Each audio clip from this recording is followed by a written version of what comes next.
आगे ले जाते हुए हमारे संरक्षक ब्रजेश जी को मैं मंच पे बुलाना चाहूंगा। वो वनवासी कल्याण आश्रम का जो अब तक का हमारा सफर हापुड़ में कैसे प्रारंभ हुआ इस पे थोड़ा प्रकाश डालेंगे। ब्रजेश जी भाई साहब। इसी क्रम में हमारे बीच में श्री संजीव विजय गुप्ता जी उपस्थित हैं, उनका मैं हृदय से आभारी हैं। श्रीमान ओम प्रकाश जी किसान फायर से हमारे बीच में उपस्थित हैं, उनका भी हम हृदय से आभारी हैं। श्रीमान सुंदर आर्द्रे जी जनसंख्या समाधान से हमारे बीच में, उनके भी हम आभारी हैं। श्री शशि जी सेवा भारती के अध्यक्ष हैं, हमारे बीच में हैं, उनका भी हम हृदय से आभारी हैं। श्री नीरज शर्मा जी हिंदू जागरण मंच हमारे बीच में हैं, इनका भी हम हृदय से आभार व्यक्त करते हैं। सुधांशु जी हमारे बीच में हैं, सुधांशु गोयल जी भट्टे वाले, इनका भी हम हृदय से आभारी हैं। श्रीमान अरुण जी विश्व हिंदू परिषद से हमारे बीच में हैं। श्री योगेश भारती जी विश्व हिंदू परिषद से हमारे बीच में हैं। श्रीमान अमित गर्ग जी भारत विकास परिषद युवा शक्ति से हमारे बीच में हैं। श्रीमान दीपक गोयल जी भारत विकास परिषद माधव से हमारे बीच में हैं। हम सभी का हृदय से आभार व्यक्त करते हैं। श्रीमान ब्रजेश जी।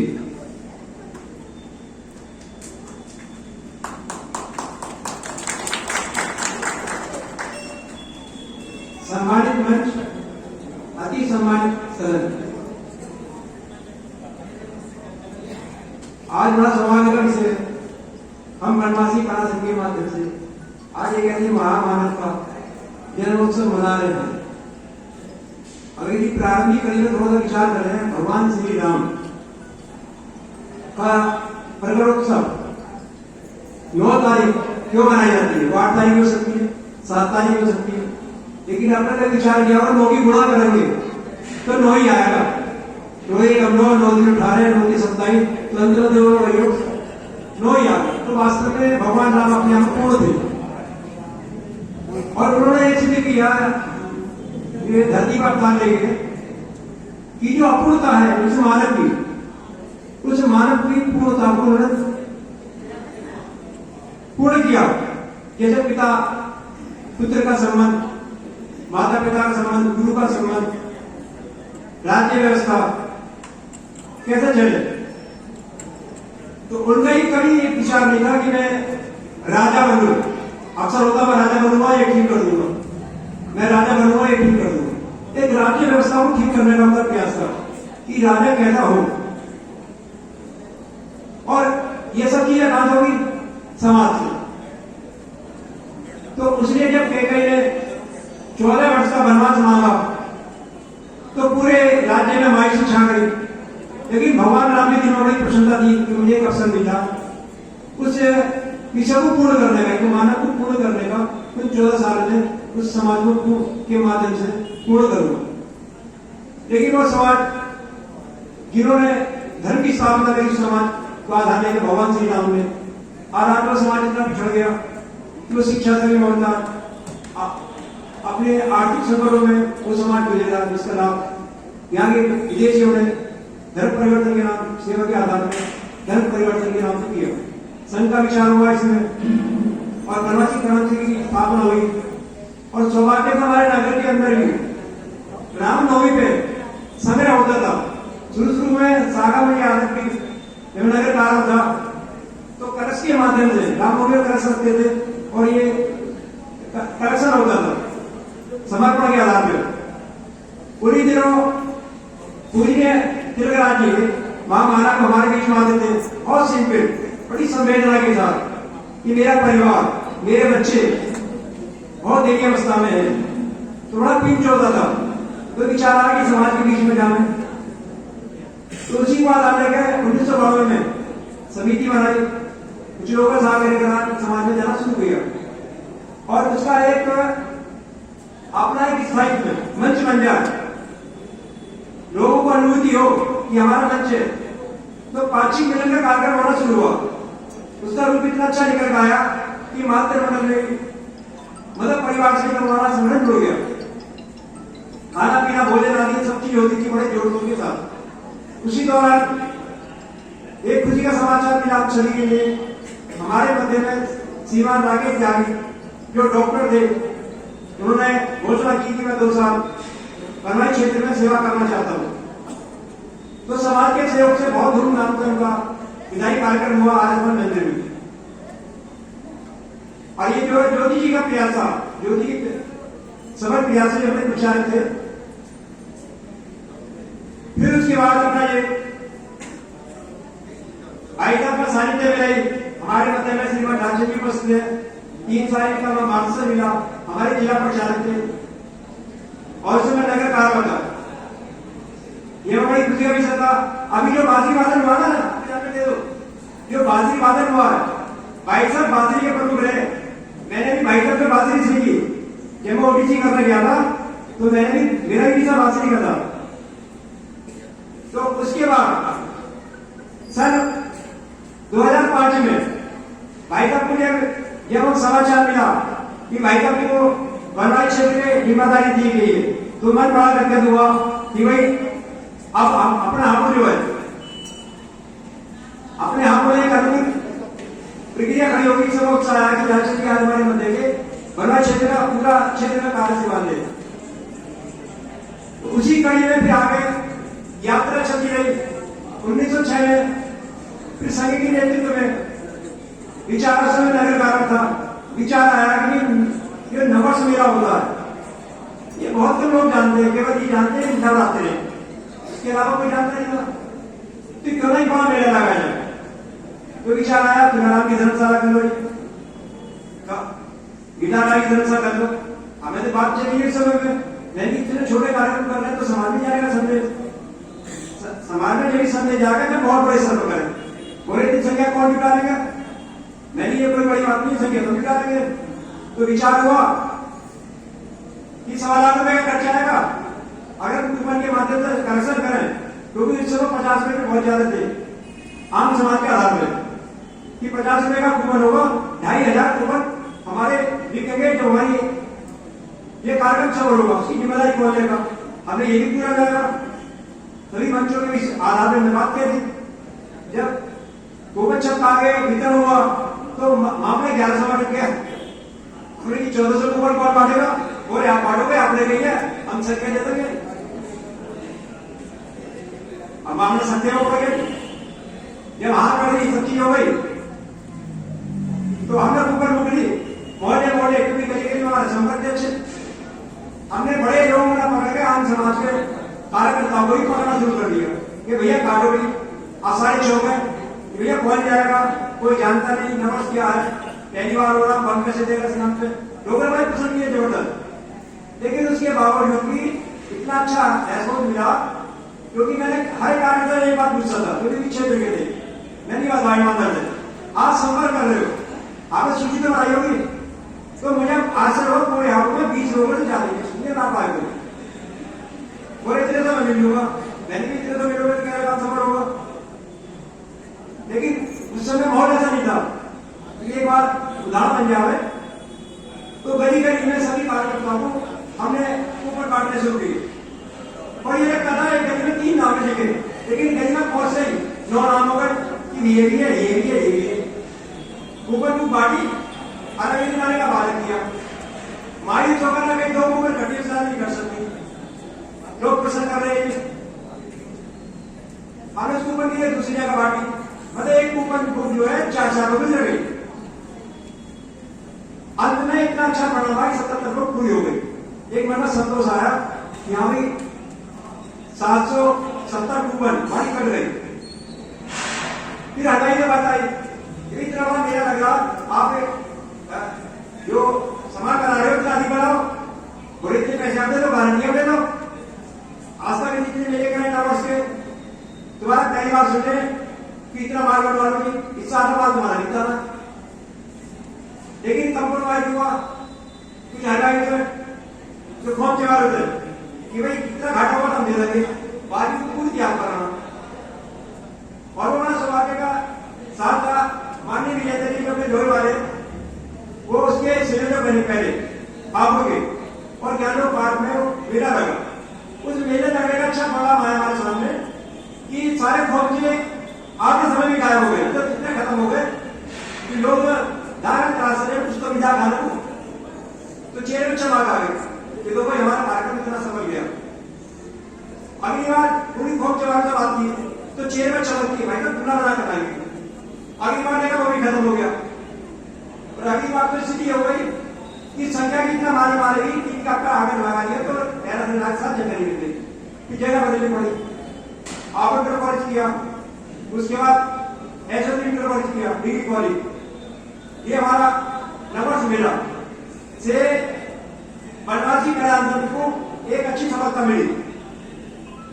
प्रारंभिक बनवासी कला में नरेटी मिश्रा रही वाले हमारे मध्य उपस्थित है, जिसके अध्यक्ष थे। उसके बाद माननीय विशाली अध्यक्ष बने, बहुत लंबे समय अपना कार्यकाल रहा और बनवासी क्षेत्र को आर्थिक क्षेत्र में बहुत अच्छी मैं कह सकता हूँ सफलता मिली।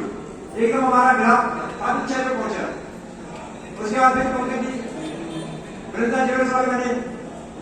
उसके बाद श्रीमान राकेश कवाड़ी बने और हमारा घर पड़ता और राकेश कवाड़ी या बेसर वर्तमान में अध्यक्ष नहीं है, लेकिन उन्होंने अध्यक्ष पानी प्राप्त कर ली है। ये बड़ा शुद्ध भाषा देता आगे कहते हैं कि राकेश जी अध्यक्ष जी आज हमारे वर्तमान में श्री पदम जी जो इसके नगर अध्यक्ष है, हमारे मध्य विराजमान है। तो ऐसी यात्रा हमारी सफल हुई। आज छोटी जानकारी दे दूं, जब हमारा मेला लगा तो बहुत अच्छा कलेक्शन हुआ। फिर ये दिशा आया कि ये जो कलेक्शन बचा हमारा बचत हुई है तो सभी संगठन बड़े सेवा के काम नहीं कर रहे तो हमारे खाते में जाना चाहिए। तो वहां पर क्या क्या संघर्ष हुआ, ये सारा पैसा बनवाई क्षेत्र में जाना चाहिए। बड़े कसमें ये सहमति हुई क्योंकि मैं नगर कार्य दिनों तो सहमति हुई कि सारा पैसा बनवाई क्षेत्र में जाए। तो हमारे बनवासी क्षेत्र को इतना बल मिला कि कार्य को बहुत बड़ी गति मिली।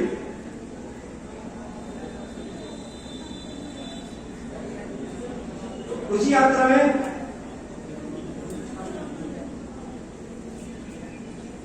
आज हमारा बनवासी क्षेत्र इतनी अच्छी टीम लगा कि 2 बार हाथों का सौभाग्य मिला। 8-9 दिन का एक बार राज्यपाल जी के नेतृत्व में बनवासी क्षेत्र का दौरा किया। माननीय जयंती जी अपने कपड़े वाले नाम मोहल्ला वो भी कहते ऐसे बहुत अच्छी टोली कुछ क्षेत्र का दौरा कर रही। जयंती जी टेबल वाले, रामोदारी कपड़े वाले, पदम की सरदार ऐसी आपकी हस्तियां उन क्षेत्र का दौरा कर रहे थे। उसको भी हमने समाज में प्रसार किया कि वहां की स्थिति क्या है। तो ऐसा करने के कारण आज हम देख रहे हैं कि कितना बड़ा। और इसी दौरान एक समाचार में देता हूँ जो होती है हमारे सुरेंद्र निकली वाले हमारे बच्चे बैठे बड़ी खुशी जब के साथ में मिला कि भाई दिखाओ तो ये आपका कार्यक्रम कैसे चलते हैं। ये हमारे साथ गए और जाने के बाद जब उन्होंने कार्य देखा तो एक ही बात मुझे मिला, राकेश जी मुझे पहले क्यों नहीं लिया कि ऐसी सफाई ऐसा हो कार्यक्रम मैंने आज तक नहीं देखा। और आपने के साथ ही सारी योजना चेक करते रहे, हम इनके चेयर में देख रहे थे। हमने कहा भाई साहब योजना बनाना जा रहे बहुत बड़ी तरह इसका खर्चा कितना, इस कमरे का खर्चा कितना। तो हम कुछ लोग क्या विस्तृत कर रहे थे राकेश जी एंटी मामला जो है ऊंचाइयों पे है। तो भाई साहब ने आते घोषणा करी, जब बेटों को फोन किया कि भाई ऐसा तो मेरा मन है। आने के बाद क्या हुआ कि कन्या पूजन का कार्यक्रम करना चाहता हूँ। नवरात्रि में गए, कन्या पूजन का कार्यक्रम हुआ, लगभग 1 कमरे की व्यवस्था भाई साहब ने दिवाली लगभग 1 लाख रुपए हुआ। आगे बात भी फोन आगे था राकेश जी के पास, मेरी इच्छा है कि कन्या पूजन करने की। तो वास्तव में हमारे कार्य हम करते हैं तो समाज हमारे पीछे चलता है। इन्हीं विचारों के साथ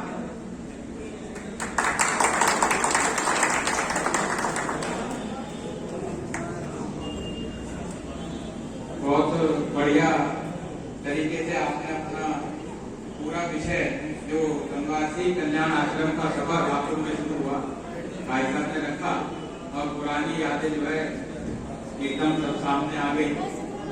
और मुझे याद है हम रामनवमी में भाई साहब हम आपकी टोली बनाकर सब लोग निकला करते थे और सभी से रामनवमी के उपलक्ष्य में बनवासी कल्याण आश्रम के लिए चंदा एकत्र करा करते थे।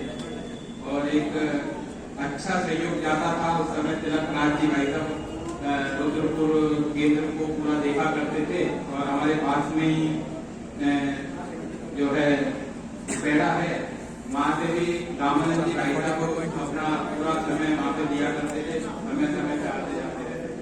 तो सभी के मार्गदर्शन में काम करने का अवसर मिला और भाई साहब के उद्बोध से ये सब विषय दोबारा से सामने आ गए। अभी इस कार्यक्रम को आगे बढ़ाते हुए माधव गर्ग हमारे बीच में है और हारमोनियम वादन वो हमें करके बताएंगे। और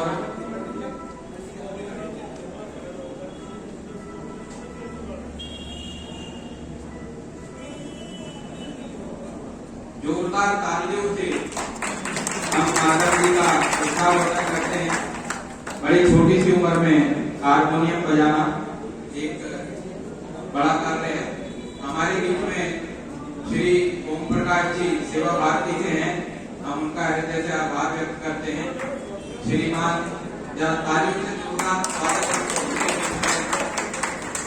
श्रीमान दीपक बाबू जी हमारे बीच में हैं, कॉलेज से उनका हम हृदय से आभार करते हैं। श्रीमान मनोज यात्री जी सृष्टि कंप्यूटर हमारे बीच में हैं। श्रीमान उदित मोहन जी भारत विकास परिषद युवा शक्ति से हमारे बीच में, उनका हम हृदय से आभार व्यक्त करते हैं।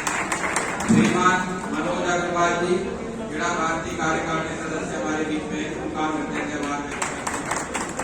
श्रीमान विपुल गर्ग जी हमारे बीच में हैं, मोहन ऑटोमोबाइल से, उनका हम हृदय से आभार व्यक्त करते हैं। श्री नरेश मिश्रा जी सेवा भारती नगर अध्यक्ष हमारे बीच में। आप मेरे से पूर्व मुझे जो दायित्व मिला था, भाई साहब ही वनवासी कल्याण आश्रम के कार्य को देख रहे थे। फिर जब मुझे दायित्व मिला तो उसके बाद मैं सक्रिय हुआ।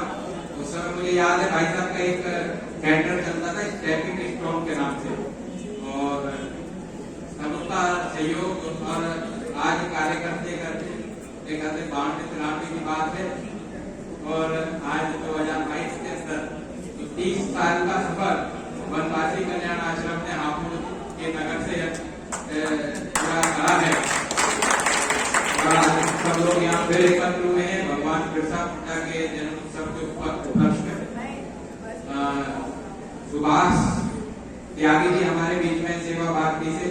श्रीमान पुनीत गर्ग जी प्लाईवुड वाले हमारे बीच में हैं। श्रीमान रक्षक गुप्ता जी बीमा सलाहकार केंद्र से हमारे बीच में हैं। श्रीमान देवेंद्र महेश्वरी जी हमारे बीच में हैं। श्रीमान संतोष जी LIC वाले हमारे बीच में हैं। श्रीमान विजेंद्र गुटलक चाचा जी हमारे बीच में हैं। हम श्रीमान घनश्याम कश्यप जी सेवा भारती जिला मंत्री हमारे बीच में हैं। हम सभी का हृदय से आभार व्यक्त करते हैं और मैं माधव को आमंत्रित करूंगा हारमोनियम वादन के लिए। जोरदार तालियां माधव।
सुंदर हारमोनियम वादन इस उम्र में जोरदार तालियां माला करते हैं। और मैं बता दूं हमारे अध्यक्ष जी के जो है पोते हैं माधव जी, और इस कार्यक्रम को भगवान बिरसा मुंडा की जयंती को आगे की ओर सेलिब्रेट करने के लिए जाते हुए हमारे बड़े भाई श्रीमान रविंद्र गुप्ता जी आपके सानिध्य में और आपके मार्गदर्शन में हमें बहुत कार्य करने का अवसर प्राप्त हुआ है। और भाई साहब का उद्बोध आज इस अवसर पर हमको मिलेगा। मैं भाई साहब को आमंत्रित करूंगा, रविंद्र जी भाई साहब आए और अपने विचार हम सबके बंद करके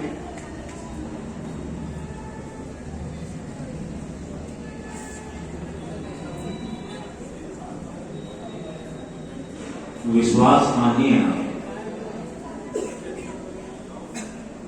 कल जब कार्ड घर पर पहुंचा तब ये समझ में आया कि आदिवासी क्षेत्रों में हम लोग काम कर रहे हैं, लेकिन बिरसा मुंडा जिनको भगवान मानते हैं उनको मैंने कल ही जाना तो इनके बारे में पढ़ा और मैं गदगद हुआ कि देखकर कि जहाँ हम लोग इस सामाजिक जीवन में जी रहे हैं वो वनवासी होते हुए कैसे अपना जीवन निकालते थे। मंच पर आसीन मेरे भाइयों, सामने बैठे सम्मानित गणमान्य व्यक्तियों और मातृशक्ति तथा बच्चों,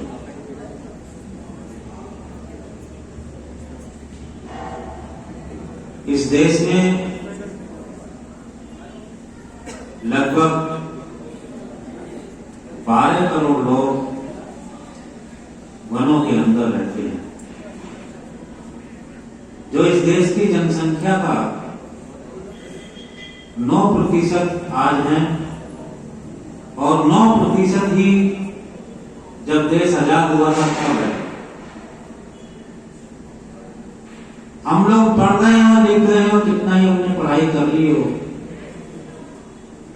और जिनसे हमेशा हमारा संघर्ष रहता है वो उस समय 2 करोड़ थे, आज 18 करोड़ हो गए हैं और वो पढ़े लिखे हैं। लेकिन वनवासी क्षेत्र के लोग तब भी 9% थे और आज भी 9% है, तो ये जाहिर है और वो पढ़े लिखों से ज्यादा है, ऐसा मेरा मानना है।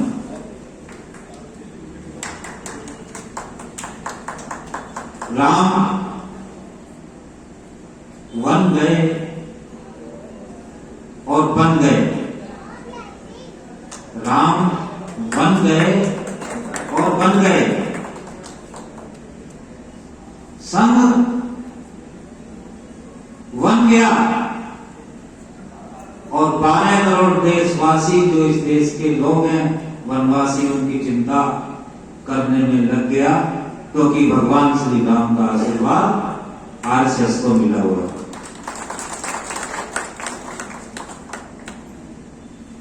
मुझे याद आता है 1997 का वो दिन, मैं रुद्रपुर था, मेरी पत्नी उस समय पराग देवी में रुद्रपुर प्रबंधक थी, उनके पास गया हुआ था। तो विकास जी से मेरी बात हुई, उन्होंने कहा हमारे वनवासी क्षेत्र का एक विद्यालय चलता है, उसे डालचंद जी देख रहे हैं, चमोली से भी बालक उसमें आते थे जगतपुरा में। तो मैं उस समय गया और मैंने सारी व्यवस्था को देखा, तो मुझे लगा कि शहर में हम कितना ही काम कर लें, वो काम जो हम कर रहे हैं उन सबके लिए कर रहे हैं जिनको आवश्यकता कम है और देखते ज्यादा है। लेकिन जो माननीय डालचंद जी वहां काम कर रहे हैं वो सुदूर में रहने वाले उन लोगों के लिए काम कर रहे हैं जो वनवासी क्षेत्र से निकलकर आज आईएएस पीसीएस बनने की लाइन में लगे।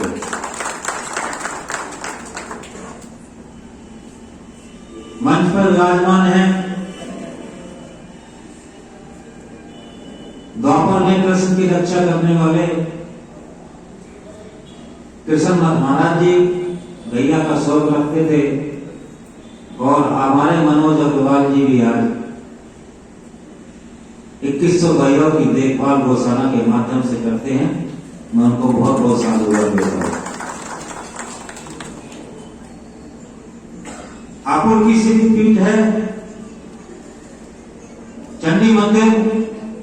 हम लोग बेसिकली हरियाणा के हैं, लेकिन इस सिद्धपीठ की इतनी मान्यता है कि हमारी 14वीं सदी का इतिहास भी हमारे पास है। वो सब लोग चंडी मंदिर में जब भी उनको समय मिलता है मां के दर्शन करने आते हैं। ऐसे हमारे नवनीत जी उस चंडी मंदिर की व्यवस्था देख रहे हैं और संजीव विजय गुप्ता जी को सदस्य के रूप में व्यवस्था को संभाल रहे हैं। शुरू से मेरा क्षेत्र रहा विश्व हिंदू परिषद का। जिस समय विश्व हिंदू परिषद में हम लोग आए थे तो आधे लोग तो हमें देखकर जो हमसे बात करना पसंद नहीं करते थे। 2003 में हमारे कॉलेज के प्रधानाचार्य डॉक्टर सुबोध कुमार गुप्ता हुआ करते थे। पहले उनका अपॉइंटमेंट हुआ। ये बहुत मार्मिक बात आपको बताना चाह रहा हूँ कि तब में और हमने कितना परिवर्तन आया। तो सिकंदराबाद में जैन इंटर कॉलेज में उनका अपॉइंटमेंट हुआ था। तो विनीत दीवान जो इस समय वर्तमान नगर अध्यक्ष हैं भाजपा के, वो और हम वहां जो है आइडिया की एजेंसी लेने गए थे, इसको लेनी थी। तो उन्होंने कहा अपना परिचय दिखाएं, बताएं। हमने उनसे कहा कि मैंने कहा मैं तो विश्व हिंदू परिषद का नगर अध्यक्ष हूँ और ये बजरंग दल के नगर से चले। उन्होंने कहा हम आतंकवादियों को आइडिया की एजेंसी नहीं देते। उस समय ऐसी मानसिकता लोगों की हो गई थी कि जो हिंदुत्व का काम करे वो आतंकवादी और जो अन्य का काम करे वो देश प्रेमी। लेकिन संघ हमारी मां सारे संगठनों की शाखा इस तरह से फैला दी कि हमारे जगतकाल से अब कोई भी बच नहीं सकता। सब जगह हम ही हम, संघ ही संघ है। आपकी जितनी भी संस्थाएं कहीं भी चल रही है इस समय, वो संघ या उससे संबंधित व्यक्ति चला रहा है।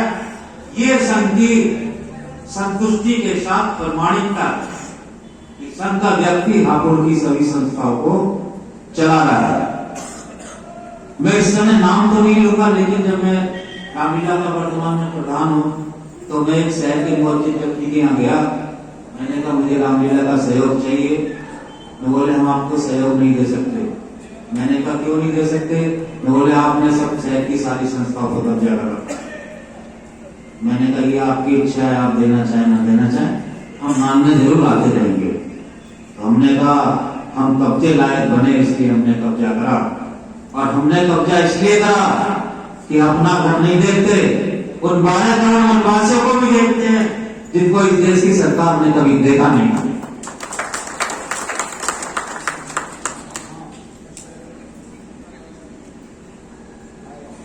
गौ माता